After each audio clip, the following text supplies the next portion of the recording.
I think that Ben could really pull off like a massive, like if you had a gigantic, like foot long beard or something. Yeah. Yeah, I think you could pull it off. I could pull off the following. Like one of those people who moved to California for the gold rush. Wouldn't he look amazing? It's like Steve Jobs and the dude had triplets and they built an app. This is FounderQuest. You could get one of those cabins and tell people to get away from it. Like the Unabomber. So I enabled what is it called? Tweet delete or something like that. I think you did this too, Star, but it deletes all your tweets like beyond a certain time frame or date. Yeah. So now I only have the last year of tweets on my Twitter account. That's good. So people can't like blackmail you with your own words. They can't like go back to like 2008 and dig up my whatever I was saying back then. I have kind of mixed feelings about that. I mean, I like the idea of preserving that history, even if it's stupid. I don't know. I guess maybe you could have this goal of tweeting such that your family at your funeral service, they just get up and read your tweets from your entire life. That'd be awesome. I don't know about that. I'm not sure how that's how it works. I mean, like, they could read the date stamp, like, March 4th, 2004, pooping. My thought on the whole thing is that, like, what good is it doing anybody to have like my ancient tweets out there? Like, the only good it's doing anybody is people who are like harvesting that data. And I know people have already harvested it, but why leave it out there? Like, nobody's going back and reading an old tweet of mine and being like, oh, that was insightful. You mean you don't want to quote tweet yourself from like 10 years ago just to show everyone how right you still are, or you were back then, or whatever? Yeah, I don't know. I don't think that's my style. Sorry, I totally like blew up your train of thought. It's okay. There wasn't much of a train. It was more like one of those, those things like in Brother, Where Art Thou, where they sort of like pump up and down. It's like a little platform. They always have them in cartoons. Yeah. It's like that. That was like the train. That's my train. Just like the maintenance crew. Yeah. Oh, so today I think we're going to talk about something that was on Twitter. Justin Jackson, who is at Transistor FM, was in a conversation on Twitter with somebody about this topic of, if you're not growing, you're dying. And I think somebody else brought this sort of quote up. Like, we've all heard this, right? This is sort of a little aphorism that makes its way around. And people say, it's one of those things that people say without thinking about too much. And Justin, I think, disagreed a little bit with this and was like, well, a transistor, maybe that's not the case.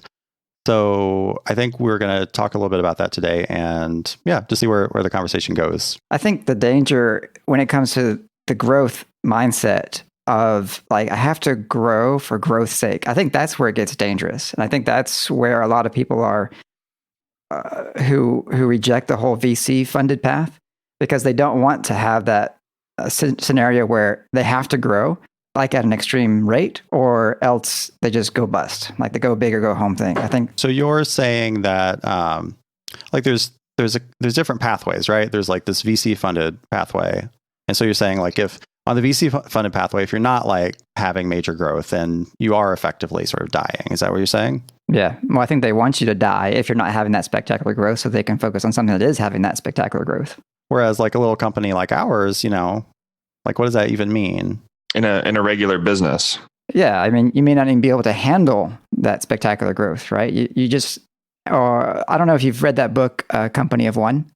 Fantastic read if you haven't had a chance to read it yet. I haven't either. Yeah, he talks about the same concept. Like, he's not interested in running this mega corporation. He wants to run a business that he can just run himself. And maybe that involves some contractors from time to time. Maybe that involves a partner here and there. But overall, he wants to run a business that he can just manage himself. And the idea being that, like, that, to me, in his words, is a comfortable business to run. I think that's one of the things that we decided early on in the Honey Badger early years when we had investors calling us and asking us about investing is that we decided we didn't want to have that kind of major growth company. Like we didn't know how to run that kind of company, and we didn't really want to learn that, with Honey Badger. Yeah. We knew how to run a small shop, and that's what we felt comfortable doing. But let's talk about, so what about like bootstrapper levels of growth, like regular business growth levels, let's say like not 10xing, but, whatever, say 30% year over year. I don't know about you guys, but like whenever things are completely flat and stagnating, then I do feel, or stagnating. Whenever things are totally stagnating, I tend to feel, kind of like I'm wanting to, kind of pour some more gas on the fire or whatever. Yeah, I agree. I definitely lose motivation to work on a product when I don't see any increased benefits from what I'm working on, right? If you don't see the results, why keep putting effort into it? And so if your growth is completely flat, I think you will probably eventually die just because you lack interest in keeping it alive. Yeah.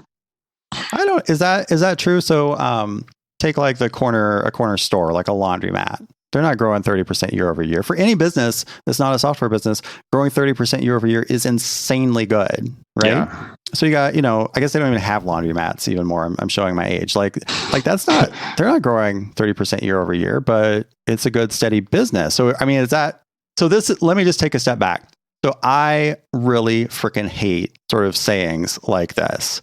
You're not growing, you're dying. It's one of those things that it sort of has this pleasing symmetry to it. Like it sounds cool and good to say. And so it shuts your brain off and you don't understand just how freaking stupid it really is. Maybe for like a very specific type of company, maybe for like a VC-backed company, maybe that's true. If you're not growing, eventually you're going to, you're not making enough money. You're going to run out of runway. You're going to have to fire everybody and your business is going to be dead because, you're spending more money than you're making. But for a like normal business that's not VC funded, like what does that mean? So the sort of mom and pop sandwich shop on the corner who's not growing, like, are they dying? Well, they've been there 20 years. So maybe it should be more like if you're not growing, you might be bored, but you might also be fine. Yeah, well, that's what I wanted to say. Is I think that it's definitely aligns with a certain personality, right? Like we build software because we're interested in solving problems, right? Like I would be bored out of my gourd if I was running a sandwich shop for 20 years, like making the same sandwiches every day for 20 years. That would drive me absolutely crazy. But I'd like to see the sandwiches that you would come up with, for, as a result of that that angst, though, Ben. But that's not to say that that's not a perfectly reasonable business for someone to have. If that's what they enjoy, great. And I agree with you, Star, that they're not going to have a goal of growing that business 30% year over year. They're going to have a goal of maintaining that business and having, a good lifestyle to go along with that business. But like I would be bored to tears if I was doing that. And I think in the software world and the software companies, like growing is a sign that you're solving people's problems in a way that's interesting and you're working on interesting things. I don't know. Maybe I'm wrong. Okay, so what do you mean by growing? There's lots of different types of growing, right? We can grow profit, we can grow revenue, we can grow customer base, and they're not necessarily related. We can grow vacation time. We can grow vacation time. Well, and personal development too, right? I mean, you can grow your experiences and the knowledge you have of whatever technologies you find interesting, that sort of stuff. Yeah. Yeah, so I guess I'll come around. I'll say that, well, maybe this makes sense. Maybe this aphorism makes sense if you can define growing and dying in whatever ways you want. If you can make those mean anything, then yeah, sure. I can like I get all my gains at the gym, so I don't. The business can just kind of like stay flat and it's good. There you go. I'm sorry. I'm just trying to bump up the controversy for the follows and the listens and the subscribes. No, right? I think I honestly think you're onto something there, though. Like it's those like drastic statements that kind of like just are designed to get people's blood pumping versus actually like say something or get to the bottom of an issue, because like things are rarely black and white. There's a lot of different ways to look at it. So. One of the other points made in that thread was Jordan was talking about goalposts, which kind of resonated with me. He was saying that, basically like with best intentions, like you can say like this is going to be enough if I get to, X dollars in MRR. And then you get there, and I think this has happened to us. At least it's happened to me, like where you get there and then it's like, this is awesome. Like we like hit this goal. It's been what we've been like working for the last, few years or whatever. And then it's like, so now what? And then my brain comes up with a new arbitrary number, basically. That's how it works. And that's the new goalpost. And then that becomes enough. You know what that's called, Josh? There's a name for this in psychology. It's called the hedonic treadmill. Nice. Okay. Today I learned. Yeah. So it's the whole thing. It's like, you make, you're making 20 grand now and you're happy. It's like, well, I need to make 30 grand because you get used to whatever you have, no matter how good it is. Yeah, and so you always want more. And so, so basically this, insight is a, sort of at the basis of a lot of sort of stoic thinking, which, is the hot philosophy right now amongst startup influencers, which I consider myself to be. And so the idea is that, well, you just have to, you can know, like the problem with the hedonic treadmill is you're never happy, right? So, so they would say that our problem is that, we're saying that to be happy, we have to grow, but that is just shooting ourselves in the foot because we can't control whether or not we grow necessarily. We can only control our perceptions of things. We can only control our reactions to things. Yeah, I definitely believe in the whole treadmill concept. You get that new shiny car, and then 6 months later, it's not a new shiny car anymore. And it's like, it's just a car, right? But at the same time, like I'm very goal oriented. And if I'm not striving towards a goal, then I feel like I'm wasting my time. Like I'm not making myself better in, whatever dimension you want to measure that. It's not necessarily strictly tied to money coming in the door necessarily, but, it could be interpersonal relationships. It could be my physical health or whatever. Like I have plenty of goals that I want to accomplish. And oh yeah, I was just going to say that, you can set, like it is possible, like you mentioned, to set sort of personal goals that are not based on sort of external factors. Yeah, for me, like I think I like to see revenue growing and profit growing, obviously, but it doesn't all have to come from that to have like personal fulfillment. Like I like to have everything like in my life growing on some level. So like Ben mentioned fitness, that's like, I like to go to the gym. Like I like to be seeing progress there. Like I can see progress in a lot of different places that kind of give me that satisfy that like bored factor that kicks in. Like if one thing isn't growing, like hopefully you have some other things that are, you're making progress on. And for me, like, I think that kind of satisfies a little bit of that, like, what you said, the treadmill basically, where if one thing, if one thing is never enough, then you're just going to constantly be chasing that one thing. But you can have like multiple things that, if one thing's not growing as fast as you like, you can go and work on something else. But, in the meantime. But I've had that same experience that you had, Josh. You talked about you reach that dollar goal, whatever that is. And then you're like, okay, now I have a new goal, right? Yeah. And I think that can be healthy, right? Because you're pushing yourself to a new level, to a new challenge, and as long as you don't tie your self-worth up in like how much money I'm making, I think that's fine. Well, and what are you prepared to do to get there? Anything. And how soon do you want to get there? Right? Yeah. Like, are you just gonna like stab people in the back and just like work 16-hour days? Those are definitely equivalent. Yeah, and we've had those kind of conversations when we've talked about like what do we want our revenue goals to be, right? And we've always couched them in the terms of, but we're not willing to sacrifice our day-to-day happiness or the time that we get to spend with our family or the other things in our lives that make us happy. I think one aspect of this whole idea that if you're not growing, you're dying, that would be interesting to talk about, and this may go wildly off track, so we're doing this live. Well, boys. This is FounderQuest, so yeah, it's kind of our MO. I think this whole you're not growing, you're dying thing, I think a lot of it is tied up with dominance, and I think this ties into a lot of the reason why people say Ruby's dying all the time, even though it's still there. But what people mean, I think what people are really saying is that if you're not growing, you're not keeping with everybody else, up with everything else. It may be growing. And so you're not going to be dominant, right? it's this whole idea of a winner take all sort of, ecosystem, which maybe, in some aspects like search, Google has won the search war for now, pretty much. Although I use DuckDuckGo because, I am a decent human being. Same. There you go. High five. So yeah, so people say, well, Ruby's dying because, but that's not really true. Like lots of people are still using Ruby, but it's no longer maybe keeping pace with like Python. So it's no longer this dominant thing. Because I remember when like Ruby was hot, everybody's like, Ruby's taken over the world. Like everybody's got to learn Ruby. And that's just sort of gone away, but it's still like the language itself is still here.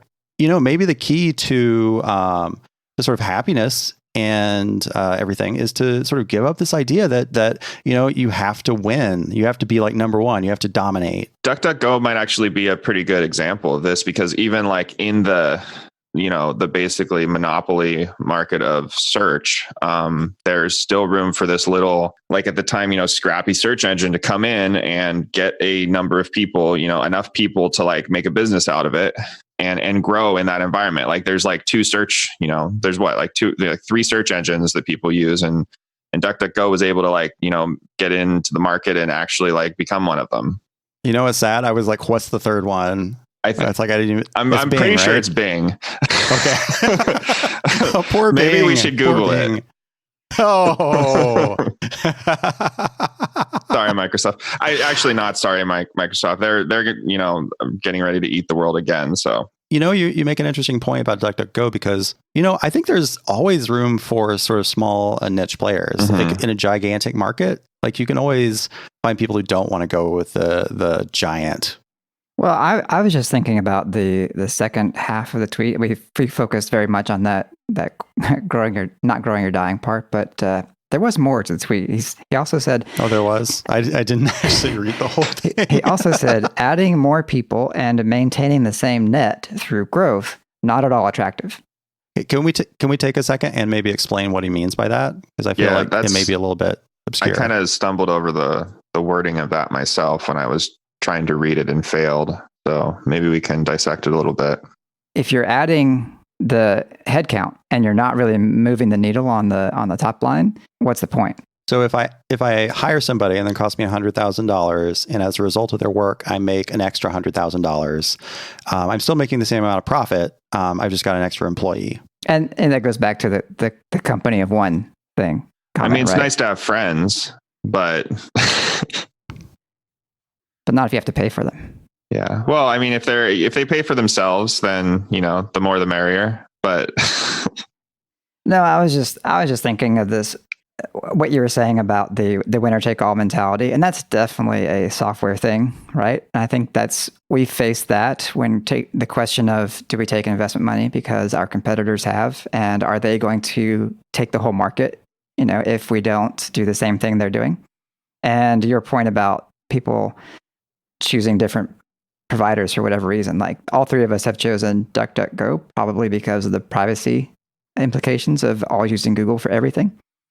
And that's one way that DuckDuckGo has carved out a segment of the market for themselves, right? And in Honey Badger's case, we've carved out a segment of the market for ourselves based on, features, brand, whatever reason that people have to go with Honey Badger over one of our competitors. And we're still around, and they're still around, right? It hasn't been a winner take all. It may be a winner take most. We don't know, because we don't know our competitors' revenues. But there's definitely room, right, for multiple people in the space. And I think that over the past few years, that's become more of an acceptable idea in the software world, where it may have been previously like, well, you've got to be the number one or else you don't matter at all. And I think we've seen a slight change in that attitude over time.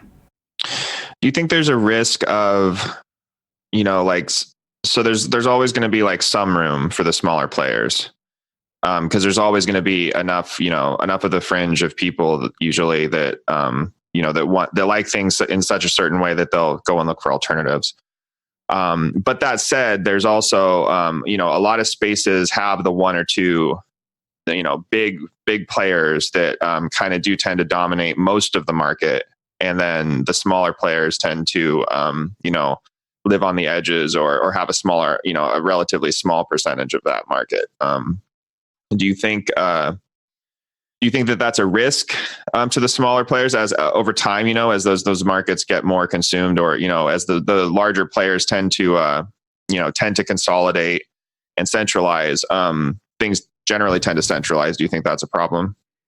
I don't think so. If you have a reason to exist, right? If you have something that's interesting enough for you to have customers, I don't see a big fear. I mean, I don't expect our customers to like one day decide, oh, you know what?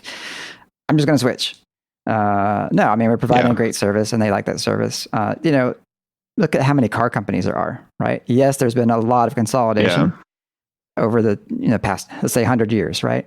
But there's still a lot of car brands, and there's still demand for that Aston Martin, right? There's still demand for that Bentley. All these different brands have their unique reasons to exist, and people still buy them, even if maybe Bentley doesn't sell as many cars as the Ford, right? Yeah. I don't see them crying in their milk. The takeaway here is that Honey Badger is the Bentley of air tracking services. Of course. No, I think we're the Aston Martin, because if James Bond needed to track some errors, he would definitely use Honey Badger. Oh yeah, for sure. Yeah. Of course, I had to go and look it up, and I had to find out who Bentley is actually owned by, because obviously they're not a standalone company anymore. They are owned by Volkswagen. So I think like when people say, if you're not growing, you're dying, like part of that is just sort of like a personal statement of where they want to be in life. Like, right. They're saying like, well, I want to be at the head of a company that is dominating the market, that, has won the winner take all race. And if I can't do that, then I don't want to play. I'm going to take my cards home and go. I think this maybe segs a little bit into the second part of the tweet that we talked about earlier, because the whole idea of, well, if you hire people and it doesn't increase your profit necessarily, then that's not desirable. But, I think that could be desirable in the case of where you want to kind of step away from the business and provide a little bit more space for yourself. Because there's a difference between owning a company and running a company. Mm-hmm. You could very easily, like if you say start a company and it becomes Google and you want to be at the head of it, well, that's sort of its own sort of power trip. But, if you start a smaller company and it's going steady and you're getting a little bit bored with it, well, you have the option to, replace yourself. And by replacing yourself, maybe your profit stays the same. Maybe it goes down a little bit because you're just replacing somebody who's doing the same thing. I don't know. I don't know where I'm going with this. You mean like replacing yourself, basically just turning the business into a, like an asset that you just have someone run, or? Yeah, exactly. Yeah. It's like, you can bring a business up to the point where it's stable and it can maintain itself for a while, and then you can just step away from that. Like, I've told you guys before, the way I kind of look at Honey Badger and my other business, or I guess businesses, is kind of like as an investor. I try to look at it like an investor. Like these are investments, and I've put most of what I've invested in these businesses over the last 10 plus years is time, and so we're building these things up. But basically, like this, this could have just as easily been like money in a mutual fund or something that grows over time, and that would be like more of a passive investment. But I don't really see a difference with a business. Like a business is still a way to grow your money basically over the span of your lifetime. And so like, I totally think that it's fine if you wanted to if you can get to the business to a point where it's generating, a predictable amount of profit, and you can hire people and just, have it just run by itself, then that's just basically an investment asset that you have there that's generating a return on a regular basis, just like anything else. Yeah. One thought I have about the growing, on that note of treating it like an investment and being satisfied with where you are. If you're satisfied with what are my living expenses today, great. But what are you going to do for 10 years from now or 15 years from now, right? If you are satisfied with something that gives you a savings rate of, let's say, 75%, well, then in a few years I can retire and I'm done, right? So I guess what I'm trying to say is you have to be careful about being short-sighted about what is enough, right? There's the treadmill of nothing is ever enough. And then there is I'm fine where I am today, but I'm not really thinking about the future, which is probably not enough, right? So I guess the line you need to walk is, make sure that I have enough and not be so concerned that my enough, it always changes and that I never have I don't know. I'm not saying that too well. Yeah. But I try to look at things with I'm a big long-term financial planner and, all that stuff. And I know you guys are too. So that's how I try to look at everything. And I'm trying to look at it I've got this vision of where I'd like to be in the future. And it's not on a yacht. I wouldn't mind living on it, having a yacht or something that, I vacation on or something, but I'm going to be totally fine if I don't. But I have this future that I see for myself and my family. And so I look at what I'm doing now in my businesses and our growth and all that stuff in terms of, is this getting me there? Not, is this getting me to Zuckerberg or something? And so, that kind of helps temper the desire to go and, start some sort of 10X company and be a rock star or something how many people do that and actually succeed anyway? Versus how many people actually just, slowly work over the course of their lives to achieve their whatever retirement dreams and actually achieve that. That seems like a much more achievable goal versus constantly trying to, create some sort of unicorn. Yeah. Yeah. I'm totally on board with that. I don't want the yacht, but I do want the private jet. Yeah, I'd take a private jet. I'll take the mansion. It's just I don't know. It's yeah, no mansion for me. I'd be happy if I could just get to finish the shed I'm building in my backyard. That's all I want. I think the important thing though is that, these are all very personal things. These are all very personal decisions and goals and all that. And yeah, one thing that really irks me about that phrase, and I wish we could all sort of get beyond, that this sort of VC mentality of winner takes all, you have to be, playing your A game all the time. You're growing or you're dying, etc. These are moral statements. I'm saying this is true for everybody when I say stuff like that. And, I wish we could all just be for me, I want to be at the head of a really big company doing awesome things.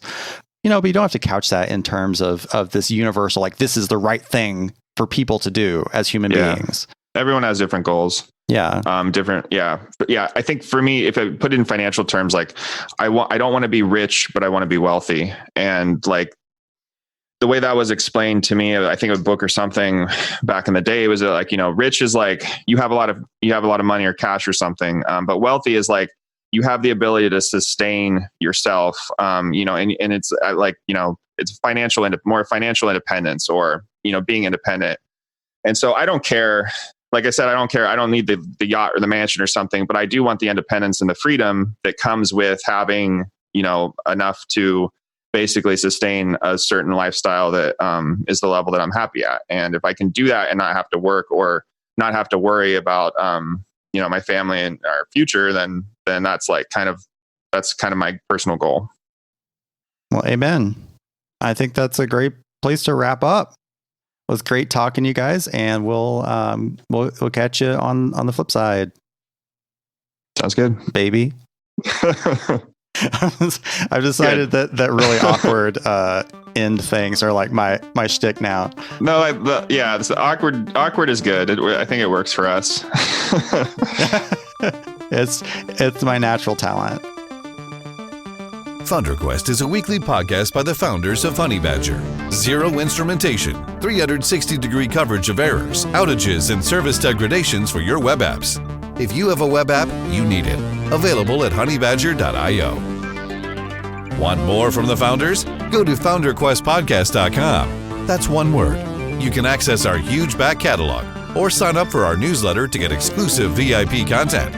FounderQuest is available on iTunes, Spotify, and other purveyors of fine podcasts. We'll see you next week.